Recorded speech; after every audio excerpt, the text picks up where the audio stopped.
Praise the Lord. Hallelujah. Happy to be back once again to be part of your prayer meeting. Today we will reflect upon, as we have the season of Lent, sin, repentance and forgiveness. We will keep these three things in mind. The whole season of Lent is teaching us the value of forgiveness. How Jesus forgave on the cross on our behalf, and how we ought to forgive one another. To begin with, I request the choir members to sing the hymn, Change My Heart, O Lord. We'll all join for that hymn.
Praise the Lord. Praise the Lord. Praise the Lord. As we reflect upon the aspect of sin and repentance, we also have to keep in mind a small thing. Now, Jesus gave peace to his apostles. Peace. He said, peace be with you. And remember, Jesus assured this peace to his apostles after his death and resurrection. During his lifetime, when he was alive, Jesus never said this. After conquering sin on the cross, Jesus gave the peace to his apostles, reminding the apostles that sin will stand as a block to experience peace. Sin will stand as a block to experience peace. We need to conquer sin. How do we conquer sin? In confession. When we have a chance to become saints, why should we become sinners? When we have a chance to become saints, why should we remain sinners? That's a question that we need to ask, especially during the season of Lent.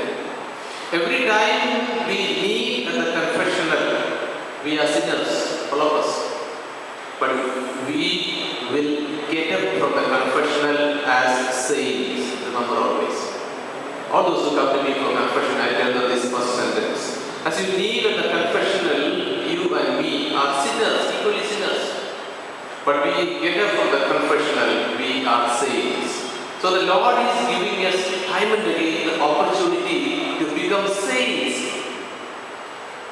And so we should not remain sinners. That is why we need to hit the confessional as often as possible. Not just during the season of Lent or just in preparation for Christmas. No, as often as possible. Because that is making us new, that will make us experience peace, just like the apostles experienced peace. So, we are called to go to confession as often as possible. Now, what does the scripture say about confessions? 1 John, not down, 1 John chapter 1, verse 7 to 9. Letter of John, chapter 1, verse 7 to 9. But if we walk in the light, as He is in the light, we have fellowship with one another, and the blood of Jesus, His Son, purifies us from all sin. If we claim to be without sin, we deceive ourselves, and the truth is not with us. If we confess our sins, He is faithful and just, and will forgive us our sins and purify us from all unrighteousness. So, St. John in his letter reminding each one of us, we cannot claim to be sinners. If we say that we are sinless, we are lying. And then, but once we confess, we have life with Christ. That is why we are reminded through the Bible. The Lord is reminding us to go for confession, purify us. The church has a beauty parlor. This church has got a beauty parlor. Every church has a beauty parlor, no? That's the confession. All the outside beauty parlor is for outside beauty. They don't remain too long with you. The real beauty comes to you when you hit the confessional as a beauty parlor. Remember. So hit the beauty parlor of the church as often as possible. And so we say that we are sinful and God is merciful. And so we hit the confession. St. John, St. James, chapter 5, verse 16. St. James, chapter 5, verse 16. Therefore, confess your sins to each other and pray for each other so that you may be healed. The prayer of a righteous person is powerful and effective. And so, St. James is reminding us again to confess our sins. He says, you will be healed. These days people say time and again, a number of sicknesses are connected with our inner disposition, psychosomatic sicknesses. Most of the time when we are in sin, what happens to us, physically also we are affected.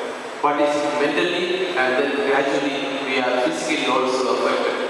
And so when we confess our sins, we are becoming free. Why should we go for confession as often as possible? Because we are all human beings. We are simple human beings. We are sinful human beings. And so what happens? When we do not go for confession, when we do not think of our own selves, our mistakes, for days together, we get used to sin. Sin becomes part of us. Sin becomes part of us. Certain characters, certain bad habits will become part of us. And so what happens? We get used to sin. We say, this habit of mine, it is okay for me. This habit is okay. It is not okay. That is not okay before God. Sin is sin. In Christian life, there is no more or less, one day I am sinful, one day I am sinless. No, either you be sinful or you be holy. There is no middle path. Either you with Christ or you be against Christ. And so what happens to us when we go for confession? We sit back and we think of our own life. We do a self-examination. And so when in the self-examination we understand which are the ways I offended my brothers and sisters or I offended my God. And so I put things back. And it's not a guarantee that we will not sin once again. We will.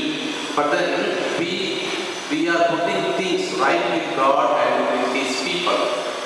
Yesterday's gospel, if you remember, the prodigal son, he comes back. You imagine that scene of his prodigal son returns. Before he returns, he practices his confession.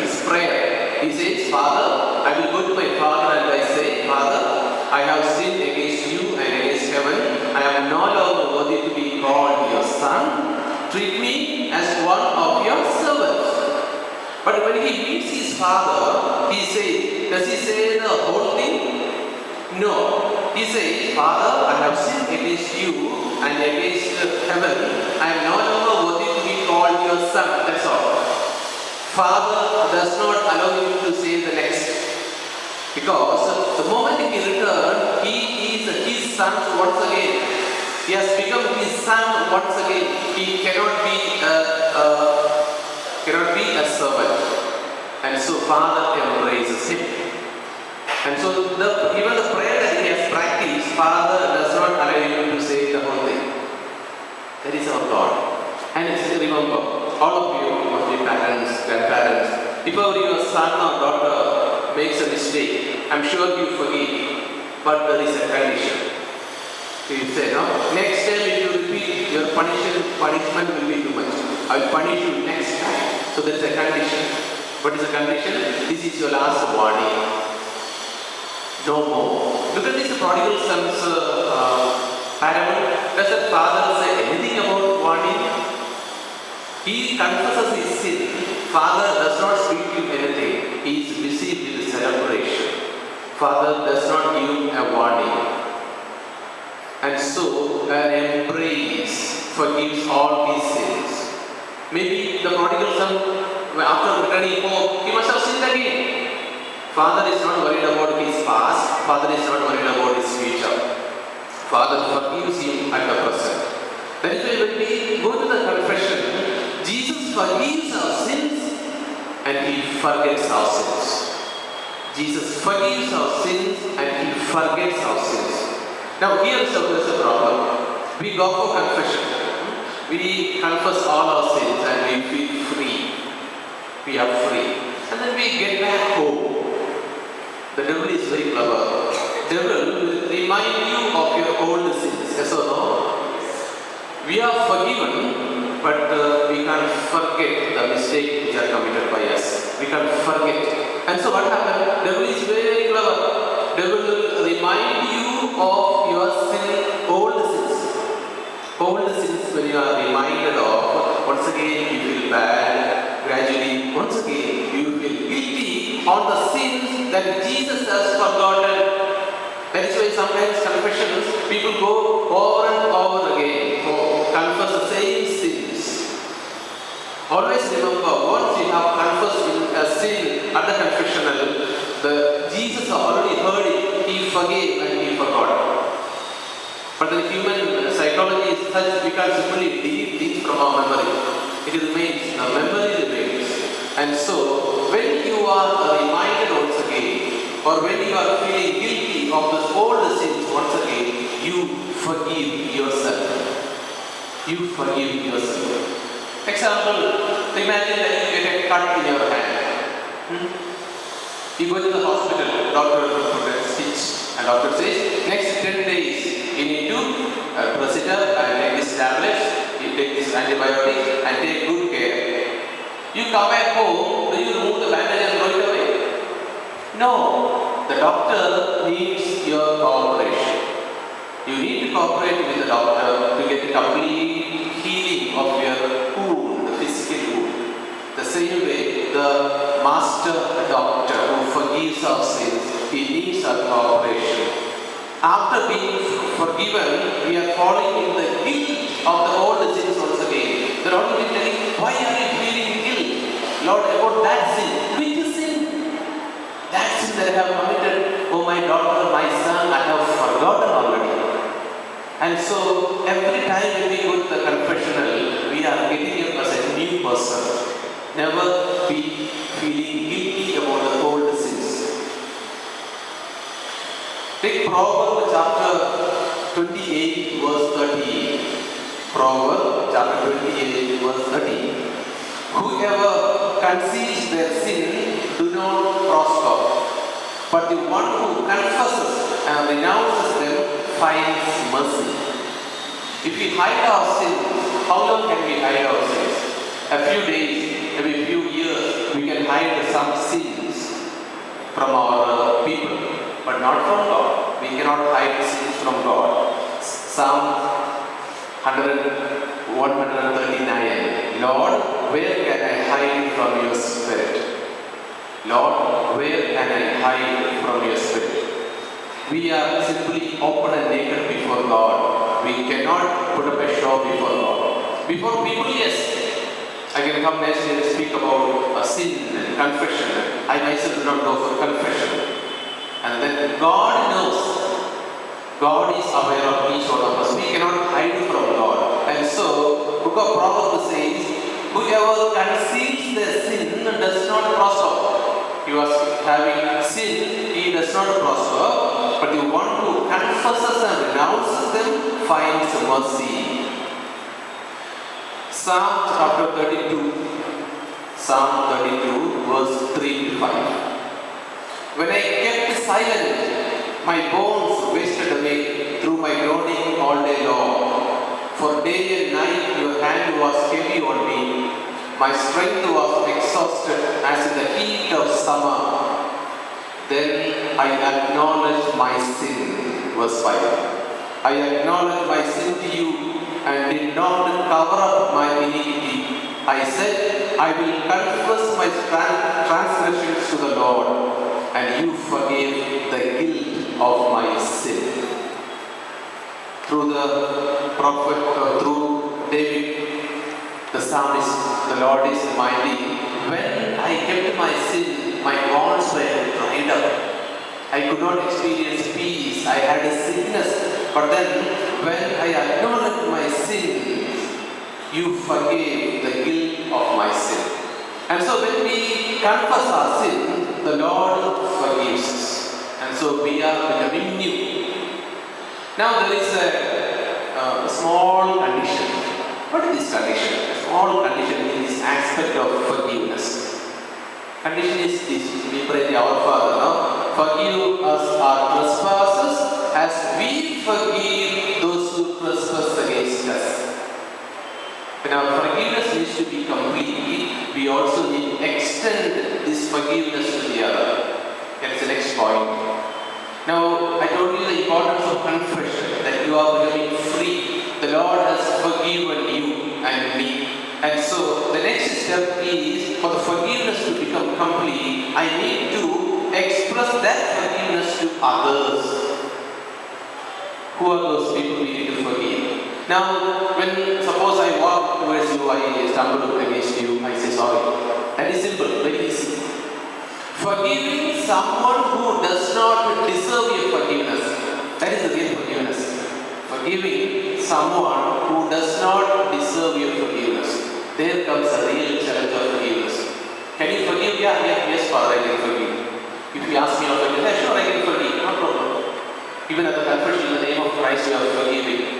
But when it comes to our own personal life, try to forgive someone who hurt you very deeply, physically or spiritually or psychologically, it is very difficult. Someone who cheats on you, someone whom you trusted so much for many years, you found that person cheating on you.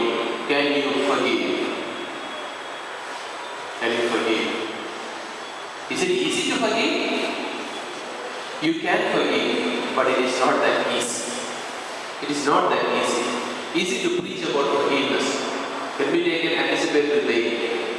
And I am telling you once again, forgiveness topic, we can preach so much about forgiveness. Look at this man forgiving on the cross. A 33-year-old man lying naked on the cross in front of his mother and his disciples. And all the group of people are mocking at him, and he forgives. The real act of courage. You need a lot of courage to forgive. Unless you are moved by the Holy Spirit, you and me cannot forgive. We can't forgive. Forgiveness and love, both are closely linked, remember. You cannot forgive if you have no love. And if you have love, you cannot but forgive. You cannot forgive if you have no love. If you have love, you have no choice but to forgive. Now let me just introduce you a few people who are the models of forgiveness, who will teach us how to forgive. First of all, we can take the model of forgiveness, God the Father, He Himself, God Himself. Look at this book of Genesis. God punishes Adam and Eve. They sin, They sin. God put them out of the Garden of Eden. You remember sleeping? Are you okay? Praise the Lord. God is the best model of forgiveness. Example, God gives punishment to Adam and Eve. After putting them out of the Garden of Eden, God gives them a gift. What is the gift? What is the first gift of God to our first parents? What did God give them?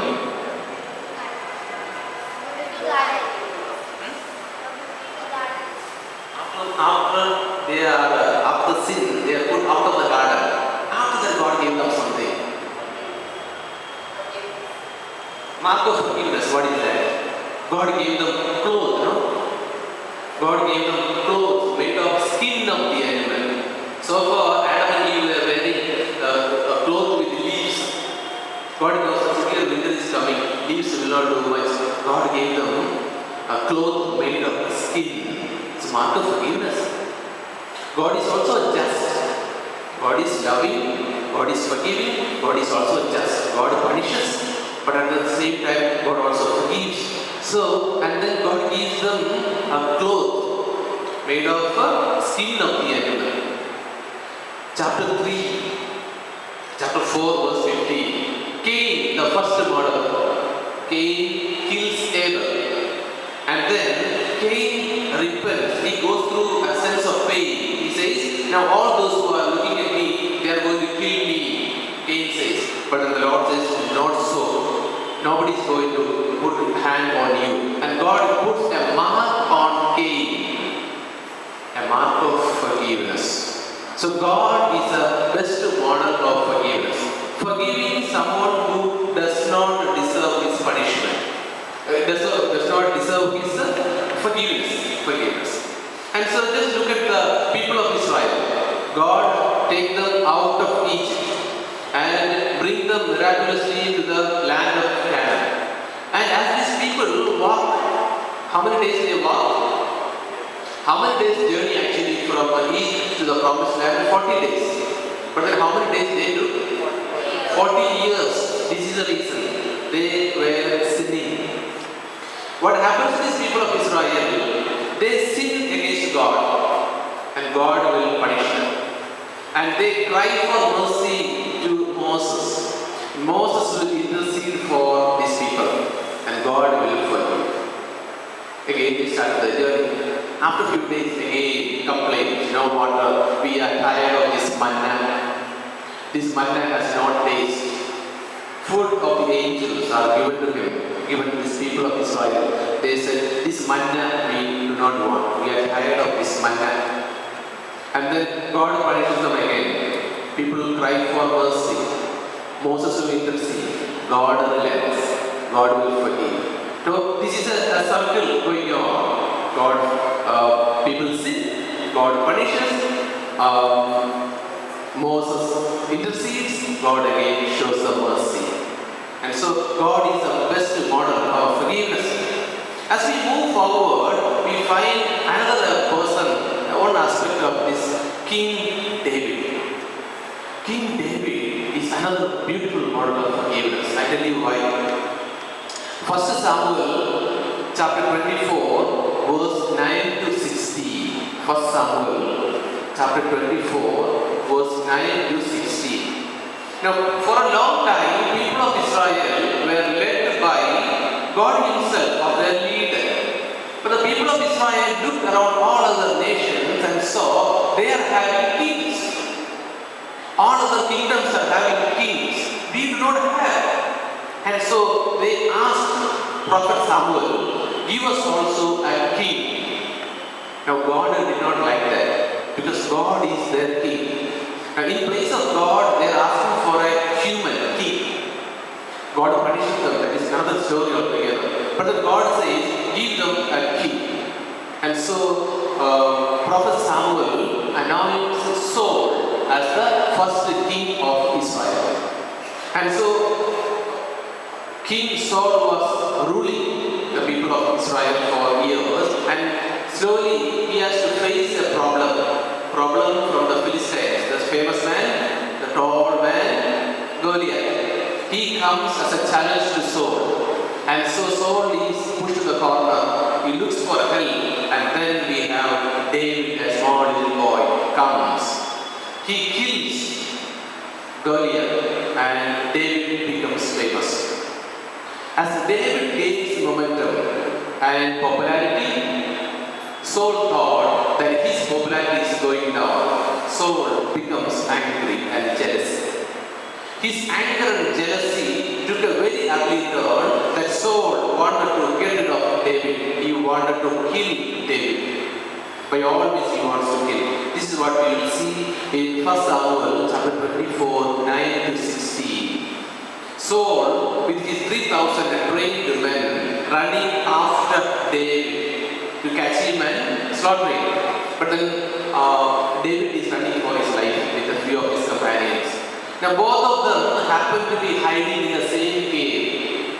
The same cave where David was hiding, Saul also gets into a cave, and Saul falls asleep.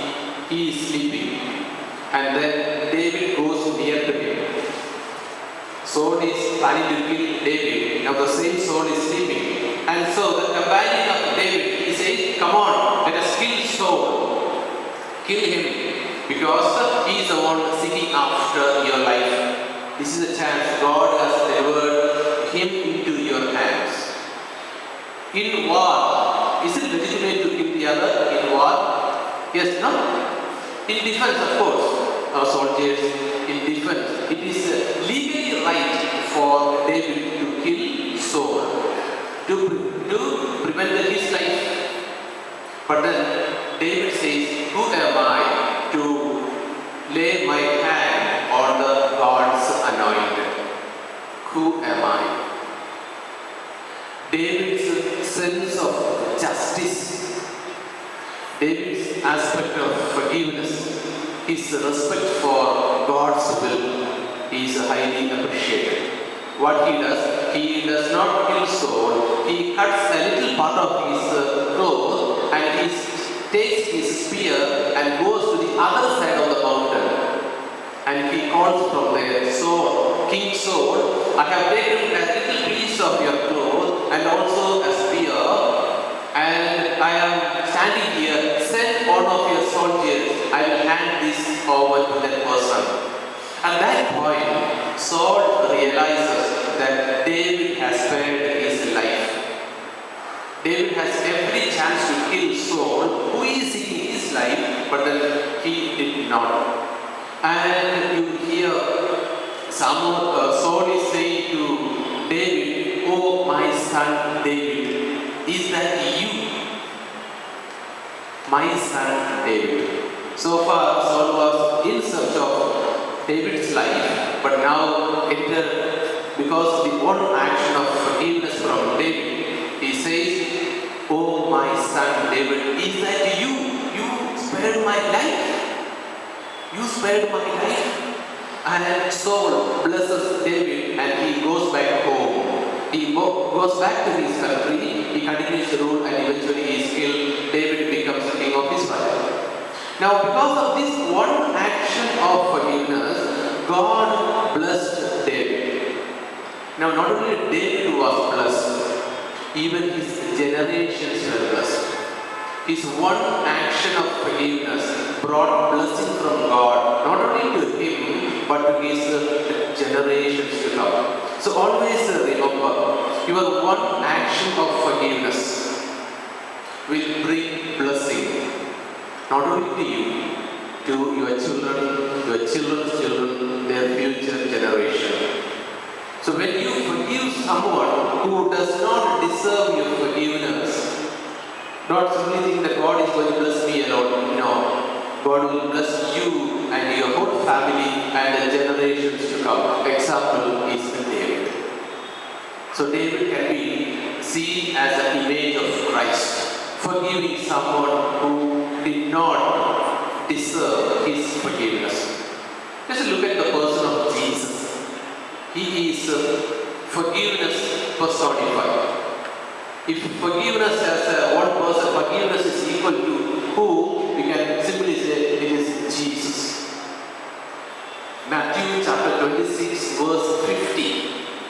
Matthew chapter 26 verse 50. Now Jesus, through this preaching or interaction with his disciple, time and again gives enough warning to Judas. Jesus knows he is the one going to betray me. But then Jesus continues to give you warning. He says, one who is going to dip his hand into this bowl, he is the one who is going to betray me. To whom I am going to give this morsel of bread, he is the one going to betray me. The Son of Man will go away, as the scripture says, but alas for the one through whom he is betrayed. So Jesus gives sufficient warning to Judas so that he will repent, he will return. But then he did not. But then he brings a group of soldiers to the garden of Gethsemane. Look at that point of time. How did Jesus address Judas? You, Judas, you are not betraying me. What did Jesus say? Friend. Jesus calls him friend. Judas, my friend, is it through a kiss that you are betraying me? Is it possible for us to say that to someone who is cheating on us, someone who is inflicting so much of pain in our heart, someone with whom we are so close, we share all that we have, that person is cheating us? Is it easy for us to say, friend, call him once again with a nice name? It is not easy. But then Jesus said so. It is an act of courage. Unless we have this courage, we cannot forgive others. If your husband is forgiving you often, if your wife is forgiving you often, if your parents are forgiving you often, don't think they are weak. Don't think that person is afraid of me, so he is suffering or offering forgiveness. No. Unless you have that courage, you can't forgive others. You cannot forgive. We need the power of the Holy Spirit. Otherwise, it is very difficult for us to forgive. Now, how come that it is so difficult for us to forgive? The scripture says, 1 Corinthians, chapter 15, verse 45 onwards. 1 Corinthians, chapter 15, verse 45 onwards. St. Paul is reminding each one of us that we, by our birth, we share a sinful nature of Adam. See, in life, we have choices to make. Right choices or wrong choices. If we make the right choices, we build our relationship with one another and with God. If we make wrong choices, we are breaking our relationship with God and with one another. See, Adam, what did he do? He made a wrong choice of disobedience. And so he brought death into the world. A wrong choice of disobedience of Adam brought death into the world. And then we have a last Adam, who is Christ. Last Adam, Christ, through his act of obedience to his Father's will, brought life into the world. He brought life into the world. And so, by birth, we share a sinful nature of Adam. That is why, if someone speaks to us very rough or someone hurt us, the first nature is to retaliate. That is why we feel like retaliating to people. If you shout at me, I will also shout back.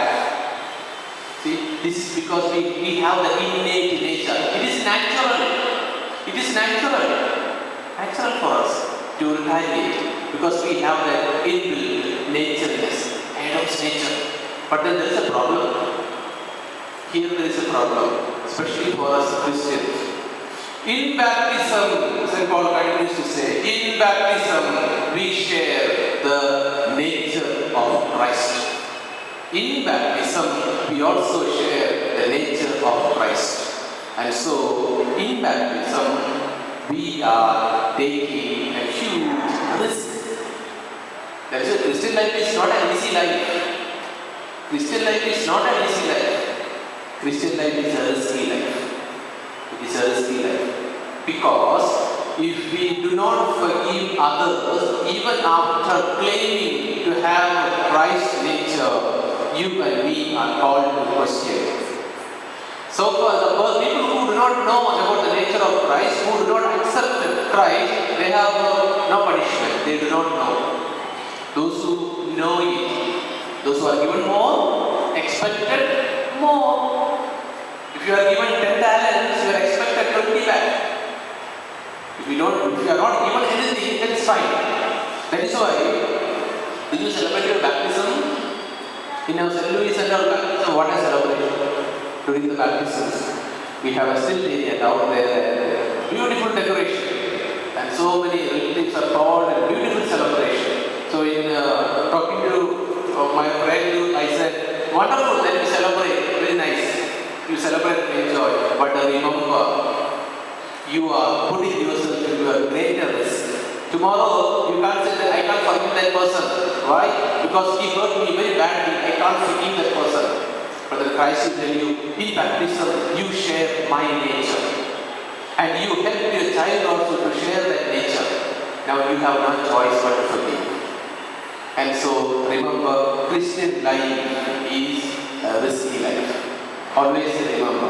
And so when we forgive the other person, suppose we forgive, we can't take any credit. We can't take any credit.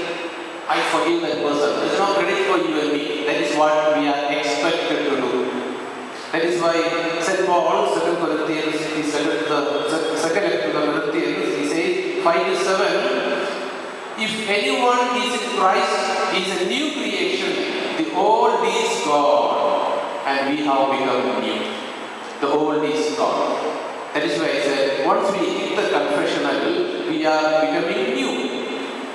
And so the old is gone. And so we are putting on Christ the new nature. And so we are called to forgive one another because we don't deserve God's forgiveness, yet He forgave us. We don't deserve. You and me are sitting in this church today because of God's mercy, not because I am holy or you are holy. We are equally sinful. We are alive because of God's mercy. Only because of God's mercy. And so we are invited to experience this forgiveness and to show this forgiveness to others. When we act of this forgiveness come, don't use our rational thinking. For example, rational thinking means David would have killed Saul. Rational thinking is what? In defense, I can kill the other. In war, it is legally right. But then he used his heart, his feeling. He said, no, I can easily forgive, I can easily kill what my conscience is saying. No, our conscience will not betray us. Our conscience will not betray us. So the Lord is reminding us to forgive one another. Now for example, we spoke about sin, repentance and forgiveness. Now, you have someone to forgive. Now I tell you, how to understand this act of forgiveness. Last time when I came, I told you the story of my conversion, how I came to this faith. My grandfather being a temple priest, my family remaining as a very traditional Hindu family. How come I came back to the Lord is my one act of my mother's forgiveness. If you remember? Act of my mother's forgiveness to her mother-in-law. After becoming a Christian, she began to call her mummy, taking good care of my grandmother, her mother-in-law, for 5 long years. She was pregnant for 5 long years. And she said, I need to forgive because my Christ, my Jesus says so. That was one part of my most important point of conversion was that. I knew that Christian is to forgive. To be Christian is to show mercy. To be Christian is to not to have a revengeful attitude. Dear parents, your children should see you forgiving one another. Forgiving one another. I have heard a person coming and telling me, My children, my daughter is 35-year-old, my son is 32-year-old. They don't want to enter into the sacrament of matrimony. Both of them are refusing marriage. They say, you want us to get married and to live like dad and mom? You want us also to spoil our life like we have spoiled for the last 35 years? And mother is in tears. She is telling me the aspect of forgiveness is missing. The ego has taken a predominant position in our life. Your one action of forgiveness will bring blessing to your children and the future generations to come. Your one action of ego, you try to avoid the other person, will block your children from experiencing God's blessings. Now, if you have somebody to forgive, if you have someone to forgive, and you say that I forgive this particular person, how do you know? I'll give you 3 points, maybe a small exercise. You can do that exercise from tomorrow. For example, this madam who is sitting here, what is her name?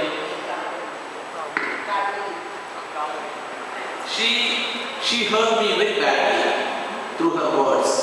I felt so bad. And so she comes to me the next day and she says, Father, I'm sorry. I said, oh, it's all right, I forgive you. I have nothing against you, but I forgive you. She's happy, she goes. I'm happy, I go back. So next day morning, I come to celebrate the Holy Eucharist. I see her sitting in the front row. As a human being, am I reminded of that hurt? Remember, I forgive her, but can I easily forget that pain? Okay, so what I do, I say, Lord, I forgive her once again. And so she goes back. Next day morning again, I come to celebrate the Holy Eucharist. She is again like a friend.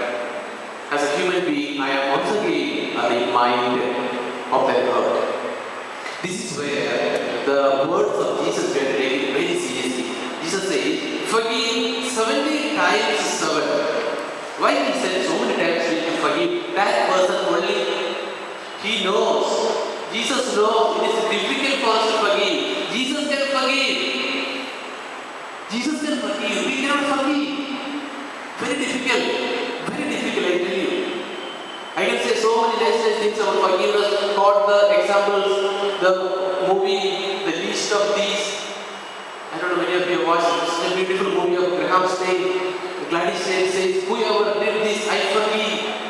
We can quote a number of things rather than say forgive. But when it comes to in personal life, it is very difficult.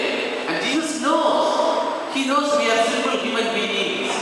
And so, Jesus gave us an exercise. He is a great psychologist. Jesus is a psychotherapist. He knows, if I need to forgive her, 1 time, 2 times, 3 times, not enough. Whenever I am reminded of that hurt, I need to forgive. Over and over again. The same hurt. Gradually, the intensity of that hurt comes down. Slowly, that hurt does not matter to me anymore. 1 time forgiving will not work. It will not, for you may be easy. I do not know. For you, people who are so much praying into renewal to peace. For me personally, it is very difficult. And so the Lord knows our psychology. And so He is saying, offer unconditional forgiveness, 70 times 7. Maybe more. We may need to forgive the same person of the same hurt over and over again, so that the intensity of the pain and hurt comes down. Gradually, that pain does not matter to us. Now, I will give you 3 points. You think of the 3 points to know whether you have forgiven that person completely or not. Any person may be someone who has hurt you very badly. Remember, that person does not deserve your forgiveness. Your son or daughter are making a small mistake or stealing little money and all that, you can forgive. Or your husband or your wife who is inflicting such an amount of emotional pain to you, those things are very difficult. That person, he or she does not deserve your forgiveness. To that person, you are going to offer unconditional forgiveness. I'll give you 3 points. The signs of forgiveness. If you want to know that your forgiveness is complete, okay? 1, you are, when you meet that person face to face, you are able to smile at that person. You are able to smile at that person. If you are not able to meet that person daily, at least in WhatsApp, similarly, the smile, at least one you are able to say to that person. You are able to smile at that person. Find out. Next, you are able to pray for that person.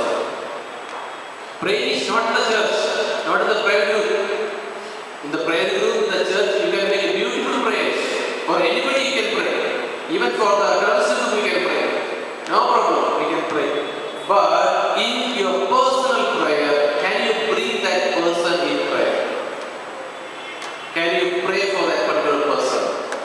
In that case, your action of forgiveness is complete. Otherwise, no. Personal prayer. First of all, to remember about that person is difficult. And you are able to smile at that person. Secondly, you have to bring that person in front of you and you are praying for that person. Second. Third, you are able to share that person's pain. You are able to share that person's joys. The first part is, second part is easy. You are able to share that person's joy. That person is celebrating birthday. He calls you. You can go and celebrate. No problem. Are you able to share that person's suffering? Simple example. I don't know. She hurt me very badly. But I forgive her. I am very happy. I have no more the burden of sin. I forgive her completely. But I went back to my church. The next day I hear that she had, after a prayer meeting while she was going, one small bike fellow came and hit her. So she had a small fracture on her hand. And so she is admitted in the hospital. And so I go back and meet her. I meet her in the hospital. After meeting her, I see her suffering. A small pinch of happiness deep down in my heart. I forgive her, I forgive the hurt, but when I see her going through some suffering, I am feeling a little bit of happiness and say, she deserves it. She deserves it. When I see her suffering, I am not feeling for her, but I am praying for her. I am saying, okay, condolence, all those things I am saying, but deep down in my heart, a small pinch of happiness. If that is there, my forgiveness is not complete. That is not Christian forgiveness. Something is holding me back. It is here Christ's forgiveness comes to us as an example. This man suffering, pushed to the corner, going through such an amount of shame, and then still in the midst of that pain, he is able to pray. In the midst of pain, and people are continuing feeling pain, not over it, and still he is offering forgiveness, he is offering their prayers. He must have smiled also. He must have smiled also. He is offering that unconditional forgiveness. That is called Christian forgiveness. That is a Christ-like forgiveness. And it is here we are invited during this season of Lent. We reflect upon our sin, importance of confession, and we went for confession and we became saints. The Lord has forgiven us. He has forgiven all the guilt, and we are coming back home and we are called to give this forgiveness to the others. That is what I said. Offering this unconditional forgiveness to others is little difficult. And so, little difficult but not impossible. And so we are invited, especially during this season of Lent, to offer unconditional forgiveness to the other. 24 you say, for the sake of the future generations, you hold the key. You hold the key of blessing to your children and children's children. Once again I am telling you, this is very difficult. Very difficult. Suppose you decide here that I am going to offer forgiveness, I am sure you will have much more temptation. Today you have more problems. Today when you decide to forgive someone, he will show you much more, he will inflict much more pain on you. This is what the devil plays the trick. Devil will discourage us. People, Father, how often are you to forgive? For years I am forgiving. For many years. But nothing is happening. It will happen to you. Forgive. Offer a smile to that person. Begin to pray to for that person in a personal prayer. And share that person's suffering. Share. And then our forgiveness becomes complete. We ask the Lord for this grace. The grace of forgiveness. Unconditional forgiveness. Forgiving someone who does not deserve our forgiveness. We need to do this because Christ forgave us though we do not deserve it. Christ did that. We experience forgiveness, we are called to forgive one another. We pray for this grace. We will sing the hymn. Please stand.